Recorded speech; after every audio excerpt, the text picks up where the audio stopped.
You just realized your business needed to hire someone yesterday. How can you find amazing candidates fast?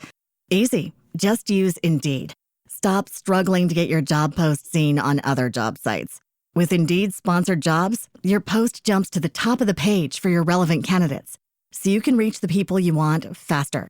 According to Indeed data, sponsored jobs posted directly on Indeed have 45% more applications than non-sponsored jobs. Don't wait any longer. Speed up your hiring right now with Indeed. And listeners of this show will get a $75 sponsored job credit to get your jobs more visibility at Indeed.com/PODKATZ13. Just go to Indeed.com/PODKATZ13 right now and support our show by saying you heard about Indeed on this podcast. Terms and conditions apply. Hiring? Indeed is all you need. Are you ready to learn the 3 secrets to launching a successful podcast? Hi, I'm Bill, a recent client of the Podcast Mogul. If you've been thinking about starting a podcast but aren't sure where to begin, he's got you covered. He is hosting a free webinar where he will share the 3 secrets that can help you launch, grow, and monetize your podcast without any fancy equipment or technical headaches. Click the link in the show notes to save your spot now and let him help get your podcast off the ground.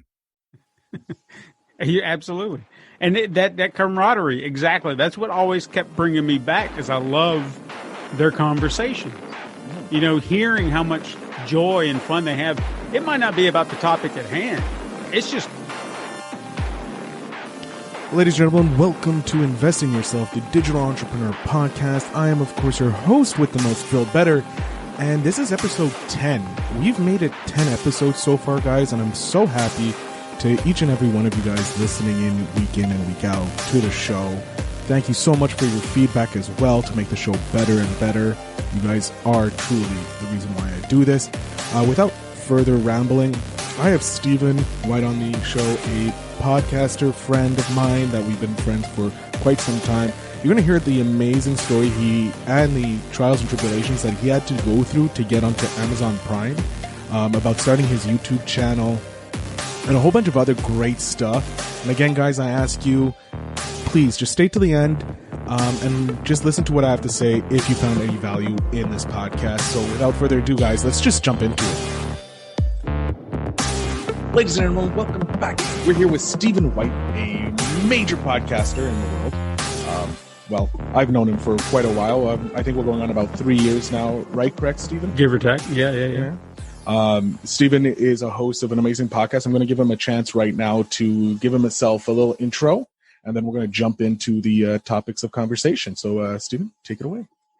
All right. My name is Stephen White, as Phil graciously introduced me. I host a podcast called Super Mega Crash Brothers Turbo, which is a mouthful until you get used to it, and then it just flows off the tongue.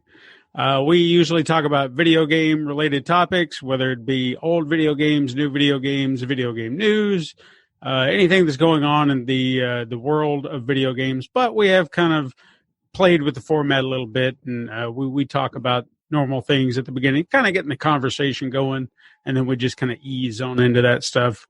Kind of think it makes it a little bit more fun and interesting for everybody. I do a few side podcasts here and there.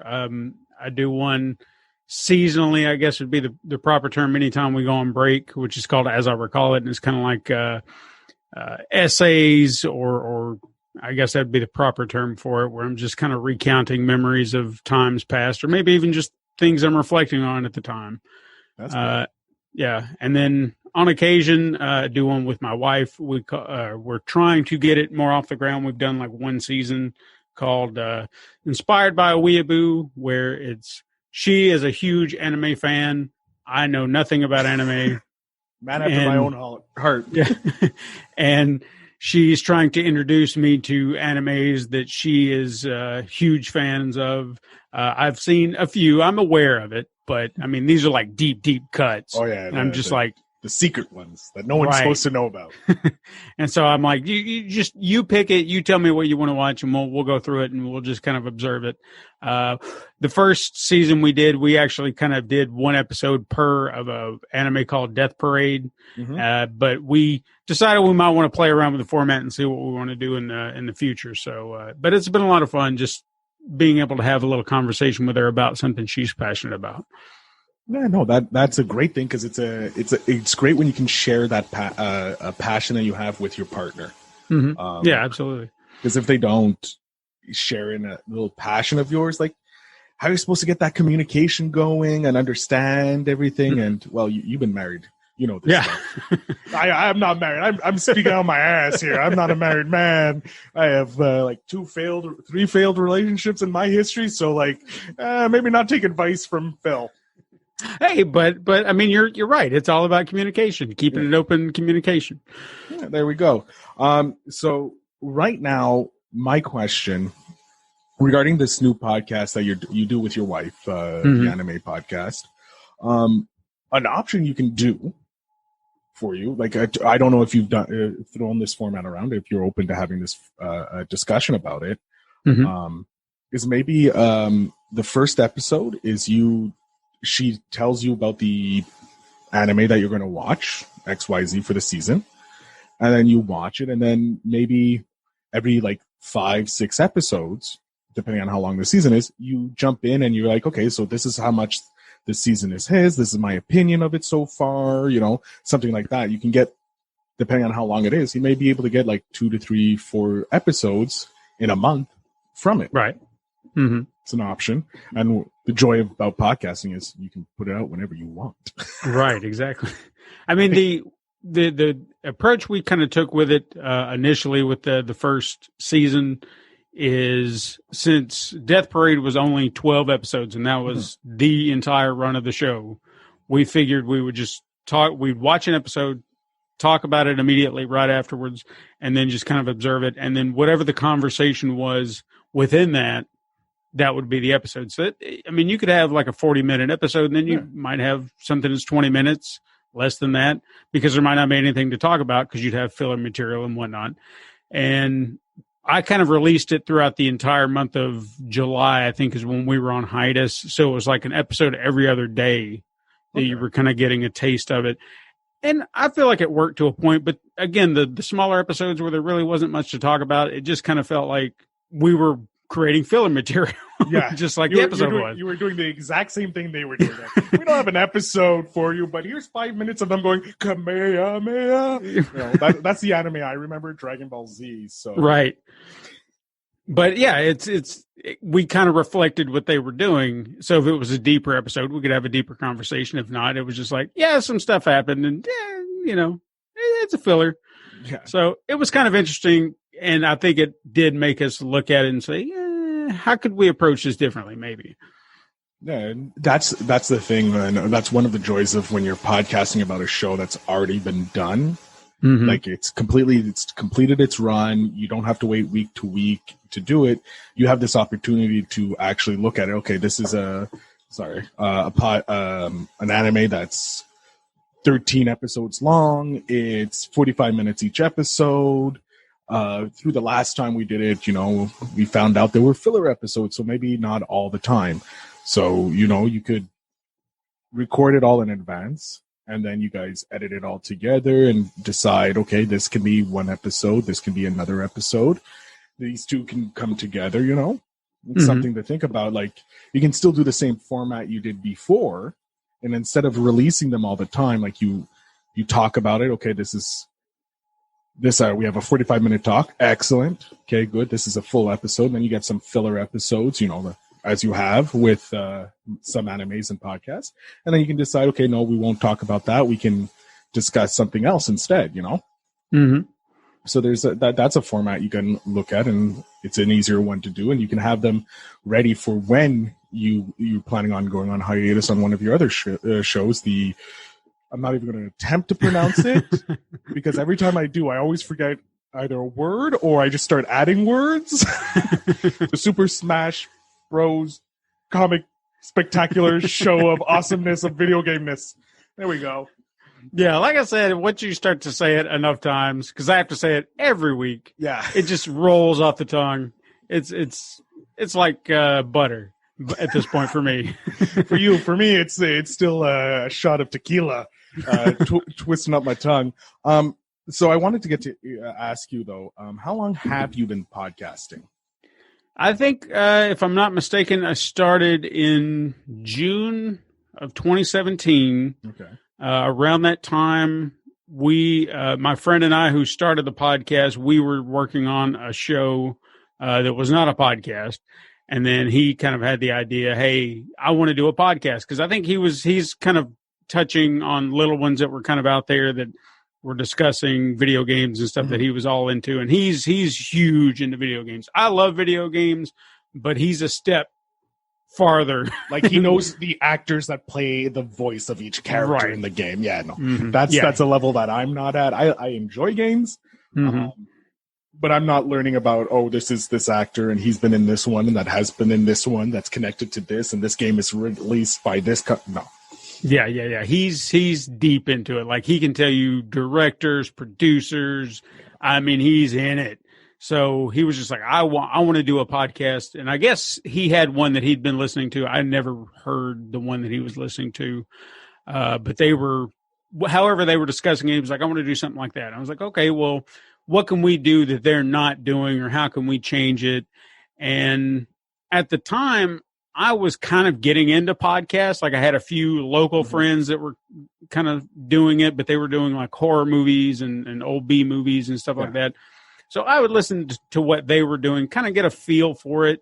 So I kind of had an approach that I could go to. And then obviously there were bigger podcasts like the Weekly Planet, where a lot of us kind of joined in and got to know each other for that love. And I would listen to how they would do it. So I was trying to find my approach to doing it, because I had no aspirations to be a podcaster. It was just, he was just like, hey, let's do this thing. I was like, okay, it seems like it'd be easy and simple and cheap to do, you know? So we invested in the equipment. I kind of had other equipment that I knew could kind of do the job for what we needed to record. The investments really were just the microphones, pretty much trying to make sure that we had something that would be quality, because if I have a standard of anything, quality is number one. If we can just get the quality good, just get that simple quality, then we can work from there. Yeah, exactly.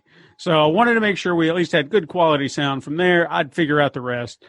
And it's funny going back and listening to it now, like going way back, because you hear what you're attempting to do, and then you see where you've kind of gotten to now, where it's just much more laid back. You're like, this is all had at this point. I know what I'm doing. I know how I want to approach this, and things change. I mean, even it's almost like every year there's a new iteration of the show where things that were commonplace at the time now have shifted to, they're just relics of the past, pretty much.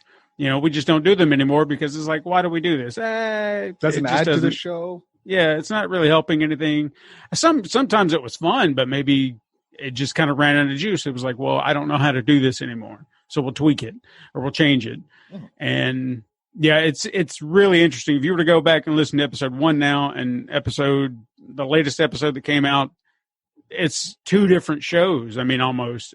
I mean, you can see and hear the changes in every aspect of it. It's really interesting to see the evolution of it. Oh yeah, I feel that with the Phil Better show, the podcast that you've been on regarding movies and that, and just the evolving from the first couple episodes where it was more of an interview, me interviewing someone else about the preference of movies, and I realized this isn't sustainable at all. It's too hard. Getting people to come and organizing, and it's like, no, this is too often. Me being by myself talking, that never works, because then I'll just chatter for 30 minutes on nothing, and no one wants to listen to that. I don't even want to listen to that. Editing, it was like, yeah, no, this is a bad episode, delete. All right, time to find a guest.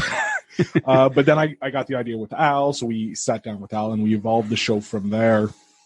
Now it's on a somewhat permanent hiatus, until I get this show rocking and rolling and I'm clear and everything like that. But Yeah, no, it's you. Like you said, you listen to the first episode and you listen to the most recent episode, and it's like night and day.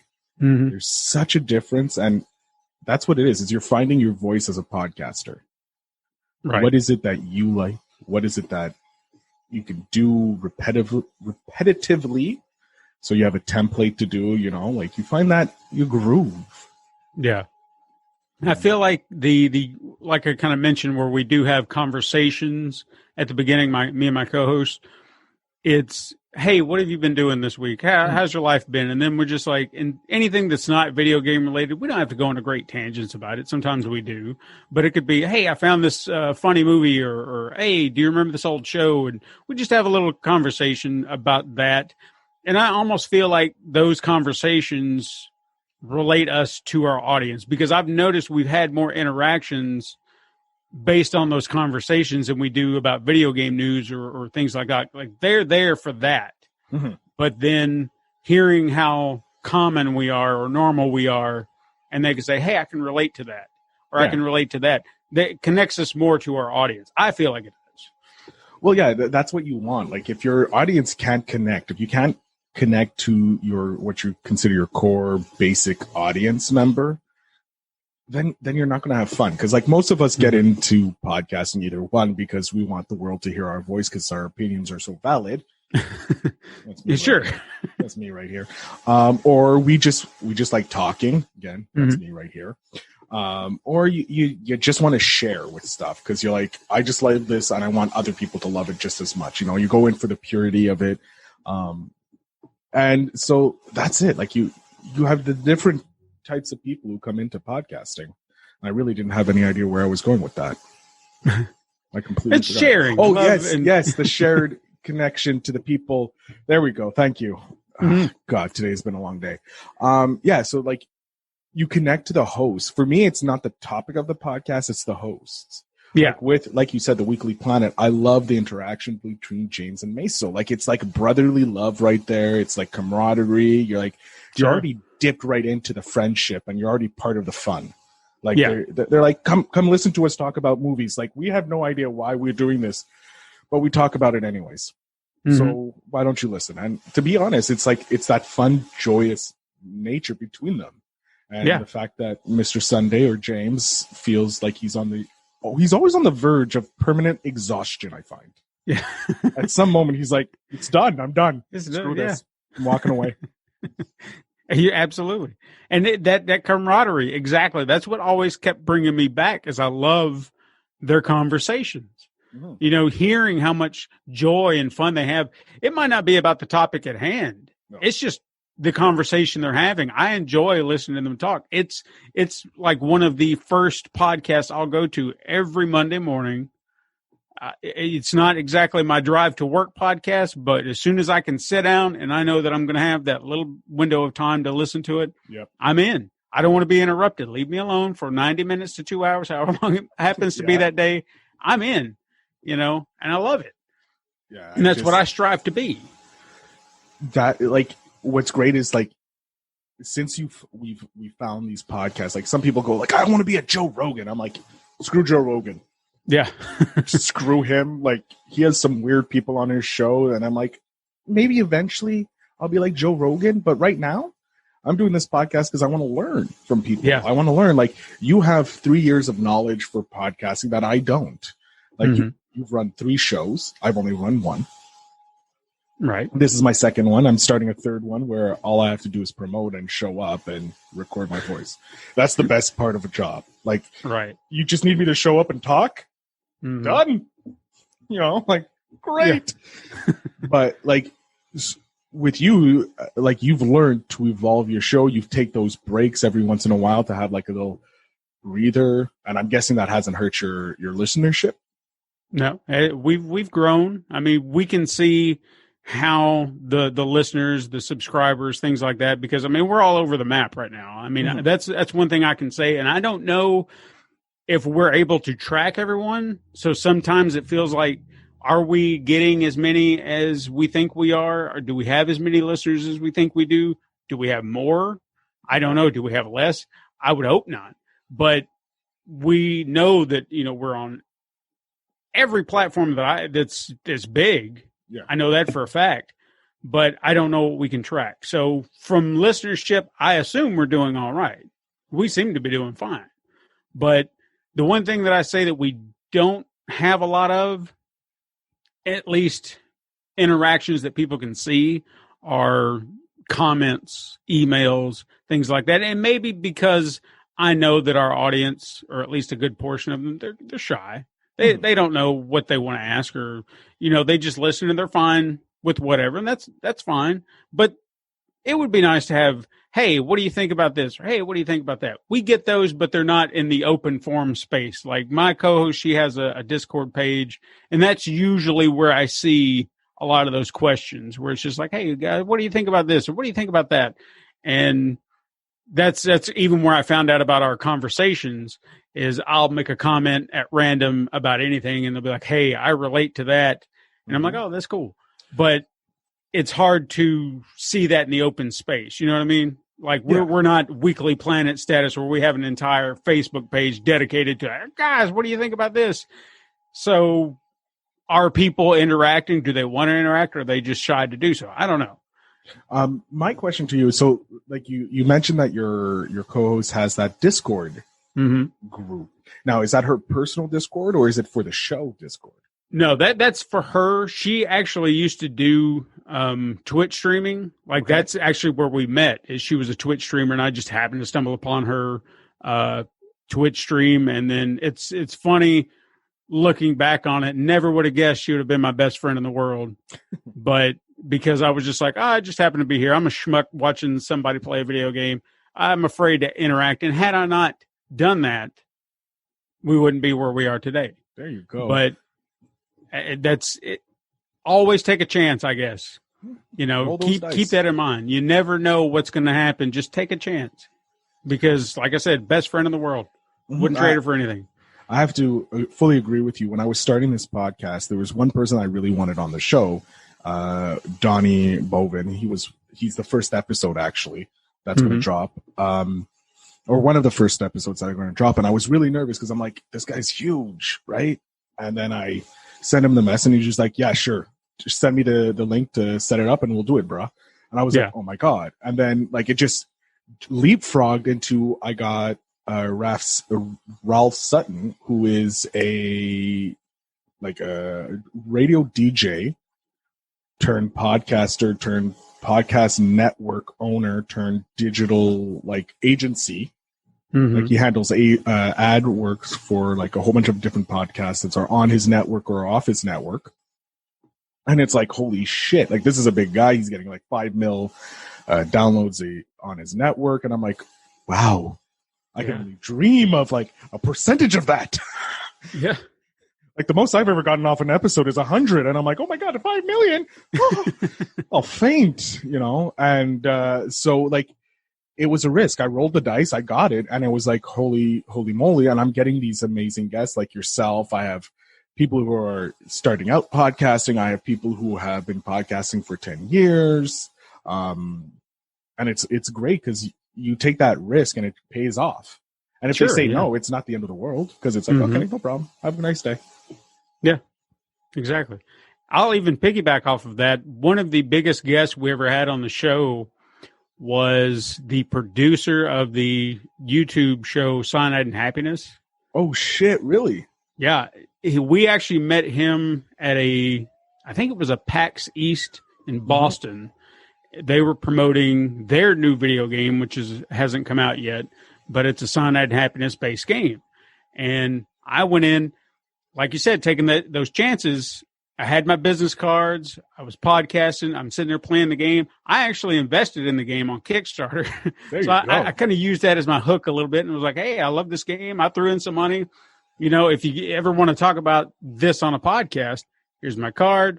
We'll talk to him a little bit after the podcast. Now that was, or the con, and that was, I think, back in 2018 when I met him. And the idea was that, hey, when the game is close to being released, bring you on the podcast and we'll talk it out. And it's like, cool, great. years go by and the game isn't coming out. And I keep seeing all these Kickstarter messages where it's like, the game's been delayed and everyone's getting mad and COVID pops up. And I was just like, you know what? I was like, why not now? They're talking about releasing on the Switch. So apparently it's getting close if they know it's going to be on 2 platforms now. Yeah. So I thought I'll drop him a line, see if he wants to be on the show. We got him a couple of months back, chit-chatted with him. Now, I got to say this very diplomatically. He was a great guest, but the aftermath was not so great. Ooh. I say that in the sense that it was just like, your show's out there. What do you think? I hadn't had a chance to listen to it. No promotion whatsoever. No, just a retweet or something like that would have been nice. Yeah, and no. I don't want to be petty about it, but it's like, so you came on the show, you were a great guest, but what happened? Why couldn't you just push it out there just a little bit to your fan base and be like, hey, I was on this thing talking about this game that we have coming up, saying all that I could, but I couldn't say everything, and I didn't push him. But it felt a little disheartening to just, I took a risk, it paid off, but then it didn't. You know what I mean? Yeah, I know. You got that like reverse pat on the back. But now you have this piece of content that you can go to other gamer producers or actors or stuff like that and go, look, we've got the producer of the Cyanide and Happiness game on our podcast. Would you like to come on as well? Yeah. And they're like, oh, well, he's already had someone reputable on. Let's go on to someone else. You can use that to leverage to get bigger and bigger. And you also have a learning opportunity here, because now okay, unless I push these people, they're probably not going to post about the show that they're on. Right. There's some, like, if I'm on a show, I promote it because it's like, I want people to hear me. Yeah. That's all it is. I just want people to hear me talk. So my narcissism that I have for that is like, yes, let's do it. Send me everything you need. Now, maybe I have to make a little promo email for him and make it super stupid easy for him or them. Sorry. Not all males, females, and non-binary people. I apologize. But you give them like this, pretty much this like show package. You go, okay, here's what you can put on your Twitter. Here's what you can put on Facebook. Here's what you can put on Instagram. Here's a little bio if you want, like make it like super simple for them that they literally have to go copy paste.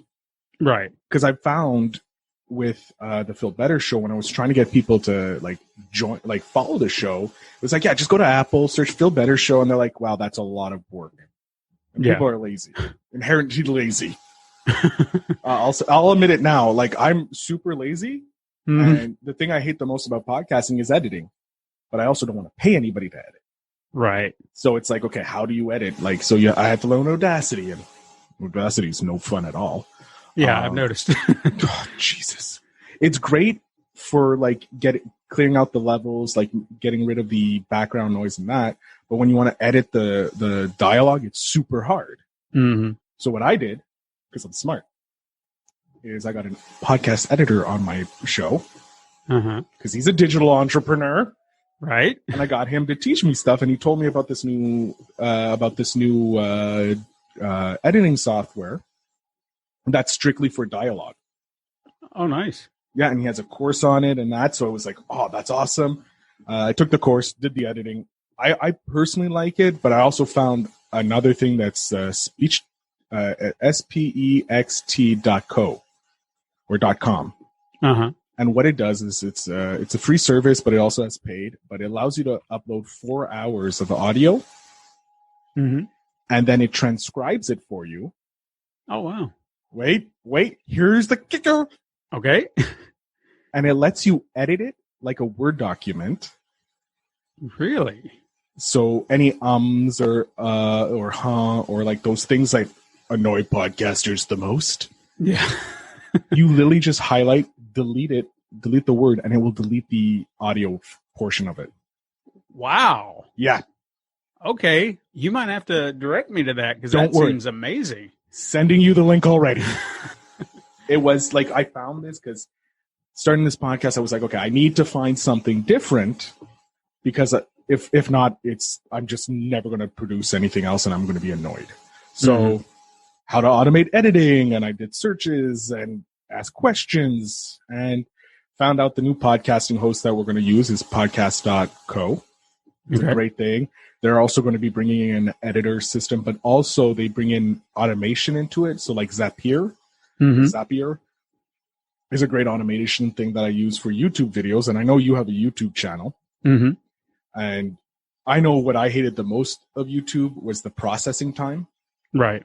Because it just annoys. And you can't use your computer, because if you use your computer, it could a whole bunch of stuff. So you really couldn't do anything. You can use the internet or whatever. I found with Zapier, what you can do is upload to Dropbox, and then you connect Dropbox to YouTube, and Zapier will do everything for you. So all you have to do is like 10 minutes to Dropbox. And then after that, Zapier will go, oh, look, a new file. Okay, let's take it and put it over here, and does all that thing. So you're able to move on to other things. That's pretty impressive. Yeah. I've been learning all these stuff. I'm like, oh my God, why wasn't this around when I was young? 3 years ago. But it's all because of society. Like it's not society, but with the internet growing, like people are learning different things. Like there's the if this, then that. Yeah. Which I never knew about until I heard about Zapier. I was pretty amazing. What? There's all these automation. There's bots that do shit for me. I've been doing this all myself. Yeah, bots, they're either handy or a boon. Yeah. And right now in the video game world, they're a boon because they're eating up every Xbox and PlayStation. Saying. Just saying. I know. They're just like bringing it around. Bringing a full round to video games and that for you. But yeah, so I mentioned that you have a YouTube channel. It's pen and paper. Pencil and Paper Productions. Yeah, sorry. I was around the same. That's right. And what do you produce on that? Do you just produce your podcast? Is there anything else that's being produced by it? Yeah, before I got into podcasting, and this isn't to say that it's still not my passion, but I was doing a lot of video production. Back in 2004 is kind of when I started. I was doing like short films, short ideas, like anything would come to mind. I had a little camera, and I was like, I'm going to record and edit and do all this stuff, because it was always a passion of mine up until that point when I actually got a camera that could do this stuff. Then I had the means to do it, and I would just do whatever popped in my head. So 2004 is a weird year. If you go and look at those videos, you're just whatever came to mind. I was like, yep, I was just trying things, just seeing what would stick. You're finding your voice. Right. And then from there on, you kind of notice the content staggers a little bit. There's a little here, a little there. I actually met a friend of mine. He was big into that kind of thing. He really wanted to be a filmmaker, still does to this day. And he's always trying to strive for something bigger. I actually became his editor on a lot of his projects. I don't know where my mouth went there for a moment, but his projects. And because editing was just something he was never, didn't really know how to do. And I'm not saying that it's something that I learned to do. I guess I just had an eye for it. Don't know why. Don't know where it came from. But I could just look at the pieces, the puzzle pieces, and say, okay, this needs to go here, this there, that, and just piece it together. And then when he saw what I did with the scene, he was like, dude, will you just edit all of this for me? And I'm like, yeah, sure. I mean, why not? Yeah, exactly. Like you're doing something you enjoy. You enjoy looking at it. It's for you. It's a puzzle. Yeah, exactly. Like, how can I make this into a beautiful mosaic for me? Whatever I can do to make it interesting for him. So from there on, anytime he filmed something, he'd be like, will you edit this? I'm like, absolutely. Bring it on over and I'll take care of it. Eventually I got into bigger projects. I was trying to expand. Like I really, really I had this idea for a feature film. Okay. I have a script for it, but I don't know if it'll ever get made in the state that it's in. And the only reason I never did is funds, pretty much. Because I even tried keeping it simple to where I could probably do a lot of the work. But again, it is a lot of work, and it just wasn't feasible. But it didn't stop me from trying to attempt to do something like that. And then just as time went on, I moved on to different projects. The biggest thing I ever did was a short form sitcom called Man Cave. I actually did 2 seasons of that with a friend of mine. And the idea of that was just, it started off as some simple ideas like 2, bums, kind of workaholic types, I guess, from that show, because that's where he kind of drew a lot of his inspiration from. Just fumbling around, and then it just kind of evolved into what it became, which is like 2 best friends, just going through the motions day to day, different kind of sitcom-esque ideas. And between 2013 and 2017 is where the 2 seasons kind of diverged. And obviously, we're not doing this. We're not getting paid for it. That's why it took 4 years between 2 seasons. But in 2017, when we started picking that up, that's when we started the podcast. And 2017 to 2019 was like the busiest time for me, because then I was not only doing that, but I had a show called Porter and Ale, which I loved doing, where we would sit, like me and another friend of mine would sit around drinking beer, talking about it, and just, enjoying every aspect of it. It was amazing. And that just kind of dropped off a little bit, which, again, time gets in the way. Did a show called Savor the Flavor. We tried like food tasting type shows, find exotic cuisines or just oddball stuff that they're adding on the shelves and try that stuff out. I probably did some other stuff in there too, but that was a busy year, or busy 2 or 3 years. It sounds like it looks like you're throwing as much as you can against the wall, seeing what sticks and what works and what doesn't. And that's great. That's what I love about podcasting and talking with creative people, because they don't look at anything as a bad idea. Yeah. It's put it on the wall, and then we won't worry about funds and shit later. Just throw the ideas on it, rapid ideas, and then we move on to, okay, what is more feasible? What's possible? What do we like? And then you refine. Right now, you're throwing stuff against the wall. It doesn't cost you, or if the cost is very limited, and it's just your time. And well, if it's something you care about, putting time in is well worth it. Because eventually, when you find that one that clicks off, well, they're going to just check your back catalog, right? And they're going to see all this amazing other stuff, and they'll be like, oh my God, let me check out this. Oh my God, this is amazing. Bring this back. And then you'll know exactly what works and what doesn't. And then you can go from there. And that's genius of you trying so much on your channel. And that was kind of that's essentially it, is just trying different things to see what works. It almost seems like every time something is about to work, it disappears. And I hate to say that. For example, with Porter and Ale, we'd kind of done, random episodes throughout. I think the first year when we started was 2017, we did a spattering here and there. And then 2018, we really had a large run. It was at 2019, we had an episode where we actually went to a local brewery. Like, they invited us to come there and check it out and film a show there. Unfortunately, my partner, he wasn't available for it, so I just kind of went alone. But I did get a local cameraman to film it for me, so that way I didn't have to worry about that. And he had the great equipment, so he made it look 10 times better, and it really made it pop. So it made it stand out a little bit more. And that was a very unique experience, and got 2 good friends out of it, from the guys who run the brewery. Every time I go in there now, all I got to do is drop their name, and I get a free beer. Hey, we all know how expensive beer is. A free beer is a great beer. That's right. So it's something I would love to do again. It's something that's always in the back of my mind. Even when I go back and watch it, it makes me reminiscent of those times. But Man Cave was probably the one project that I did where I learned a lot, because if you go from season 1 to season 2, and I know that there's a gap of at least 4 years, but that, to me, going from 1 to 2, you can tell things changed as far as my approach to it. Yeah. Because when I got to season 2, I was a little bit more laid back in season 1. Like, I was trying to make it a more openly creative effort, I guess. I was writing it with a friend of mine.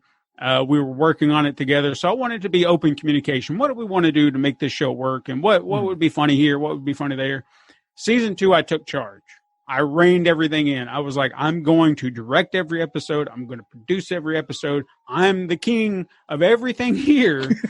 And you're just going to have to trust that my vision is going to come out proper.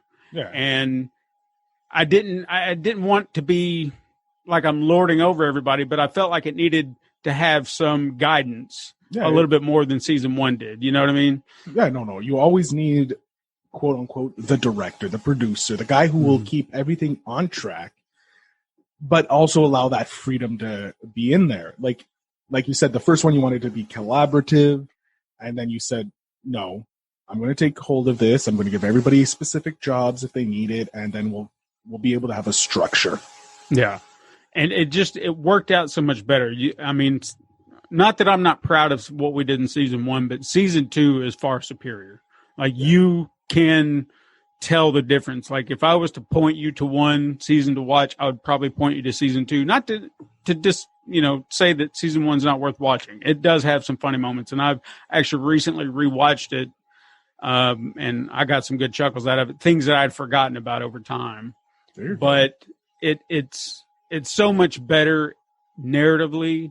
There's some really good moments in there, and it's not just comedy. I mean, we do some silly stuff, but I actually took an opportunity to do probably something that I would also consider one of the best things I've ever put to film, which was a solo piece about one of the characters, just focused in on him. Ooh. And he's kind of a tragic character, as comedic as he can be in every other scene. When you get to see who he is behind the scenes, when he's away from everybody, it breaks your heart a little bit that he's struggling with these demons. But then by the time it comes back around, you see that he's not letting anyone know about this. He's dealing with it on his own, and he just goes about his business. So you'd never know unless you had that episode.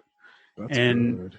I think it's a beautiful little thing. And some people have even suggested that I turned it into like a short film and submit it somewhere. And I've considered it. I've not gotten around to it. That's all. Yeah. There you go. So, one, I'm going to issue you a challenge. Mm-hmm. This time next year. Okay. Have a script. Okay. For that episode into a short story, a short film. Okay. That's it. That's my challenge to you. All right. And have a third season of this show. That is something I've batted around, trying to figure out the proper approach to it. And I would say the only reason I'm not 100% focused on it right now is I do have another project I've been working on. Of course. Which is probably eating up more of my time, but it's different. It's comedy. Okay. It will be something that will be on, I'm not sure where it's going to premiere, as odd as that may be to say. We recently got Man Cave on Prime Video. Nice. Oh, really? Yes. You can watch both seasons on Prime Video right now. Hold on. I am going on Prime right now. Okay. Wait, yes. I'm not going to speak French. And I'm hoping you can find it throughout their search algorithm. So what is it called again? Might have to type in my name. Just Man Cave. Man Cave? Let's see here. Man. Yeah, maybe even type in my name. Oh, right. Comic Book Man, Grizzly Man. It could be that it's not on the Canadian version because I am Canadian. So wait, let's try with your name. Should be. It's available. I will say this. It's available on US and UK platforms. We're not in Germany or Japan because I don't know anyone who can translate subtitles to those languages. And that was the only caveat to those. So I'm trying your name. White Noise, Mighty Ducks, Filter. Now, if nothing else, content type. I might be able to just send you a link. Oh, it would be a TV show, right? Yeah, it's more of a TV show. There we go. Let's see here. So searching for you specifically, I do not get anything. Right. But Here, it could be that it's not on the Canadian version because I have seen that happen. Sometimes it's on the Americans, not the Canadian. I do have a VPN, so I'll use my VPN. Well, I just sent you a link. Awesome. Even better. And you see if you can pull it up from there. And pulling it. Traveling or based outside the U.S., video availability outside of the U.S. varies. Sign in. Okay, I just have to sign in, and we'll see. This actually, just looking at the first, like just the image, Yeah. it looks great. It looks something similar to Letterkenny. See, I've been told to check that show out. My co-host on Super Mega Crash Brothers, she's a huge Letterkenny fan. She's like, dude, you've got to watch the show. And I'm like, all right, I'll get to it. It's like the Canadian Seinfeld, if you will. Yeah. Okay. But have you seen Trailer Park Boys? That's another one that has been suggested to me as well. Okay. I'm guessing also Schitt's Creek you haven't seen either. Now, that I have seen. That one I was in on. Okay, good. Okay. So Schitt's Creek, if you will, is kind of like a high class Letterkenny. Okay. If you will, because it's like it takes place in this fictional town, and it's not really representative of Canadians. Mm-hmm. They're quirky. We're quirky. Whereas Letterkenny is like taking what a Canadian typically thinks of, like our hicks, so our rednecks, if you will, and just like amplifying it to 10, but still keeping it very true. Okay. Like you watch it, like some of the things are like, they don't do that. And then you actually drive to a small town in Ontario and you're like, no, that's right. Yep.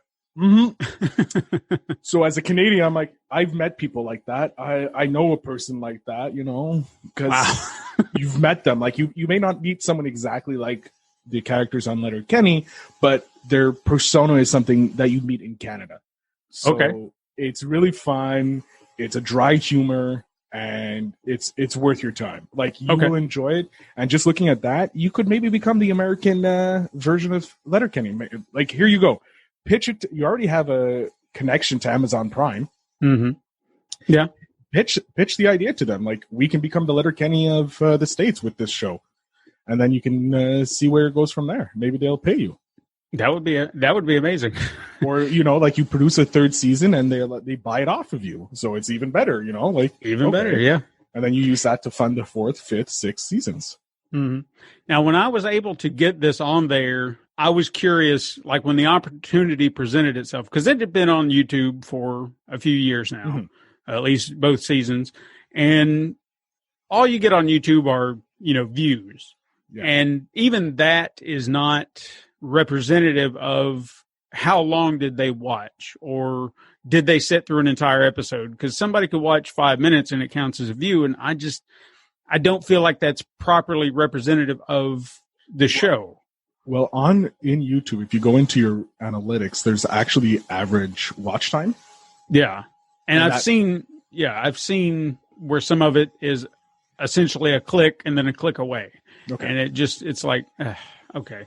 But here, I can really track the minutes, and I had actually forgotten about it, I guess, after I put it up, because it went up on September 4th, both seasons, and I kind of tracked it for, a few weeks, and then just kind of forgot about it, and a buddy of mine was asking, he's like, hey, how's Man Cave doing on Amazon? And I was like, well, let me go check.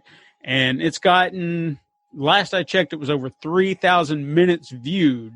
Damn. And you break down who's been watching it and where they've been watching it.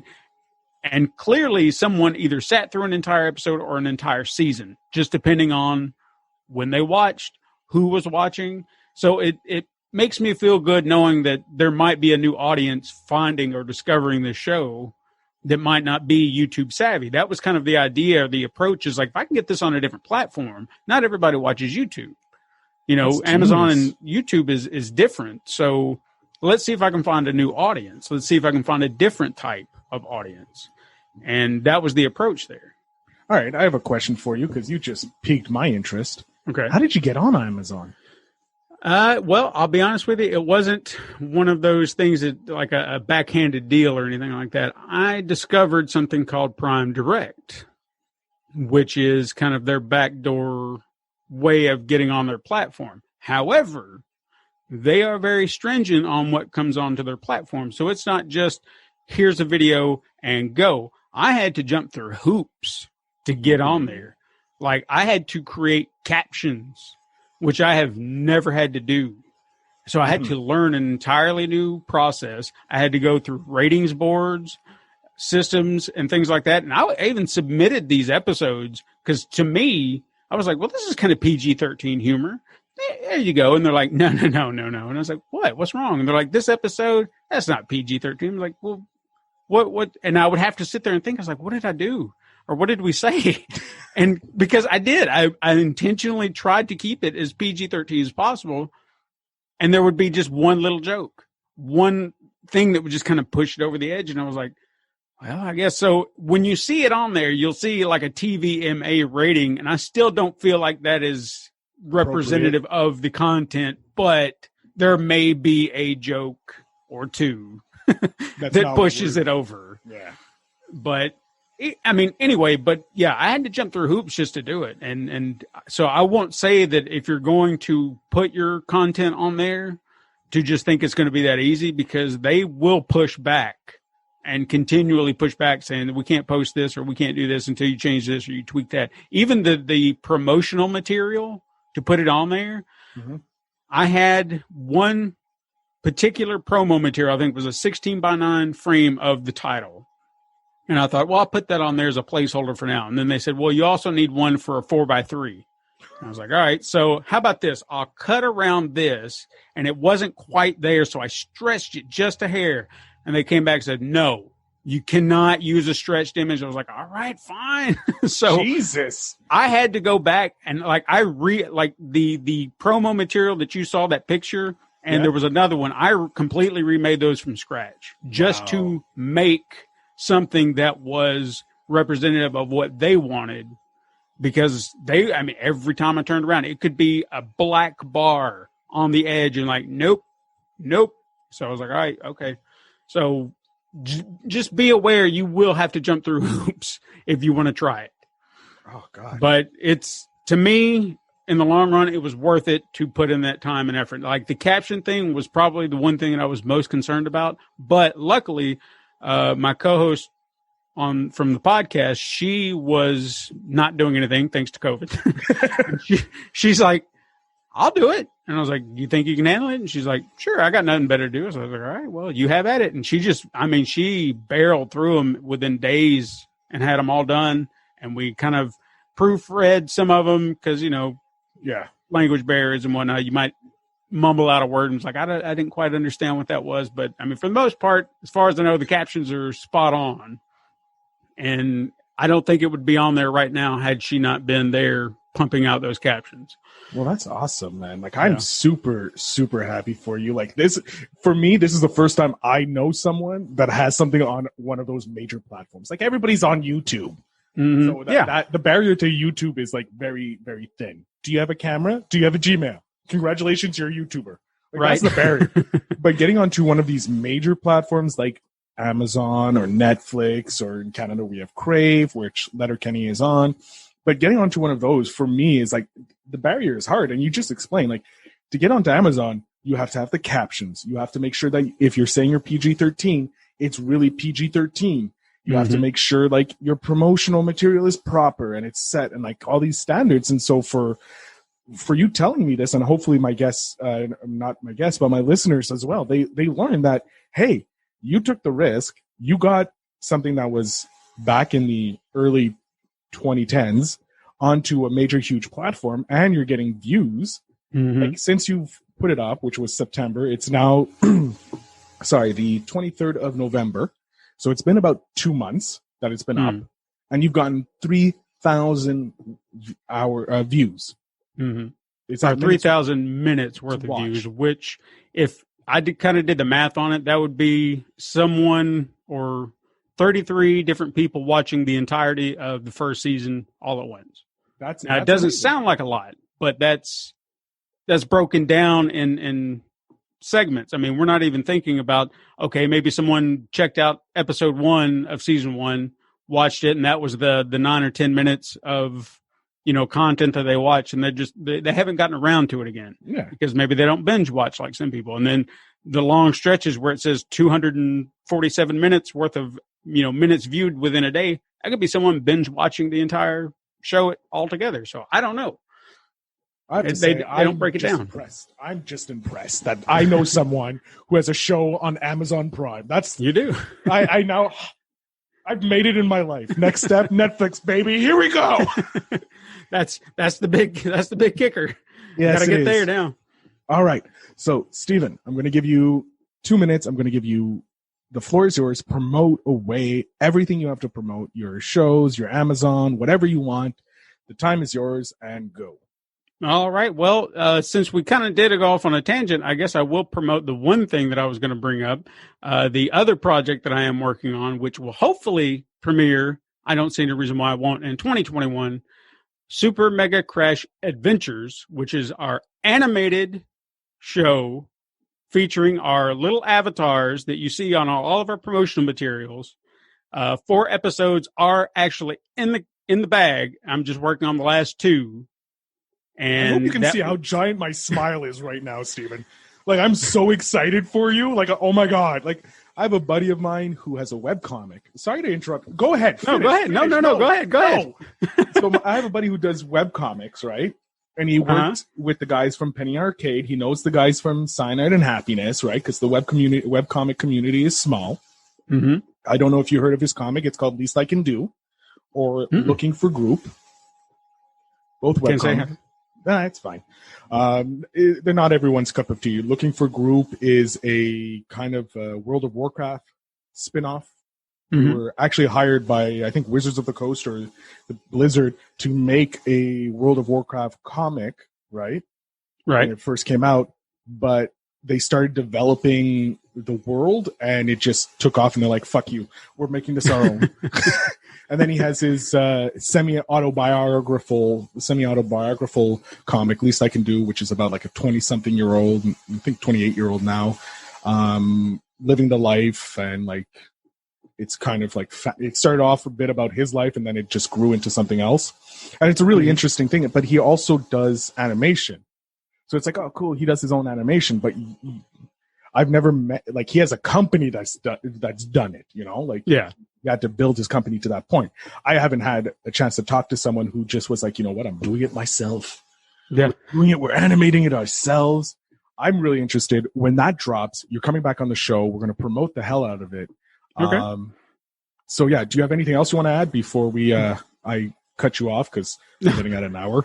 No, it's fine. No. Yeah, but Super Mega Crash Adventures will come out in 2021. That's the plan. It was going to come out this year, but you know, COVID. Animating by yourself, it's time consuming, and I got burnt out, and it kind of put me behind. But it will be out next year. Will be a few familiar voices from some of our pod mates. Ooh, just kind of throw in. A few That's there. what it was. Oh my God. Yeah.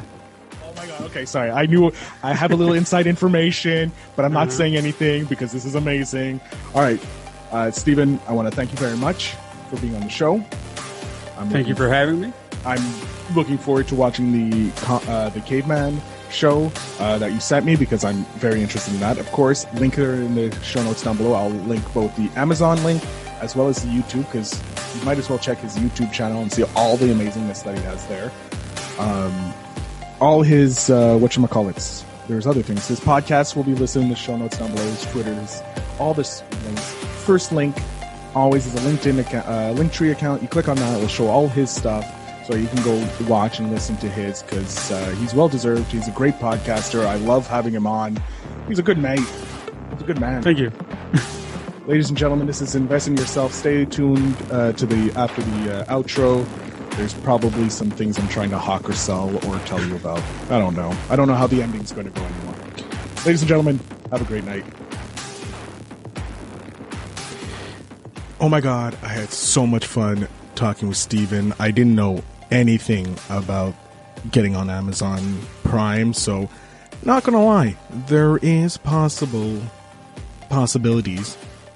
that I'm gonna try and get on Amazon Prime. I'm gonna look into it because, hey, why not, right?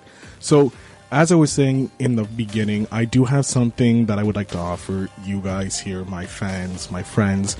We're getting into the world of digital everything. Everything is digital now. You do everything online pretty much, thanks to 2020, am I right? So I have an offer for you in the show notes down at the bottom. There is actually a affiliate link to NordVPN. Now what NordVPN is, it is a virtual private network. What that means is you're allowed to jump onto their server, and it can be anywhere in the world, US, Europe, anywhere you want in the world, and it will act as if you're actually in that country. So people trying to find out where you are and that, you're going to be protected.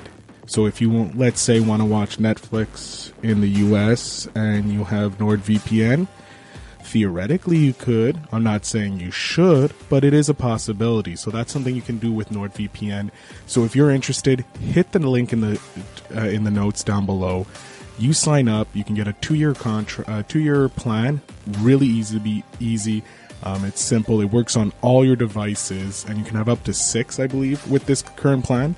So it's something I use. I have NordVPN, and I love it. So you go there, you buy that, and if you do that, they give me some money. So all I ask you is go do that. It protects you, pays me. Thank you very much, ladies and gentlemen. Remember to invest in yourself, and I love your faces.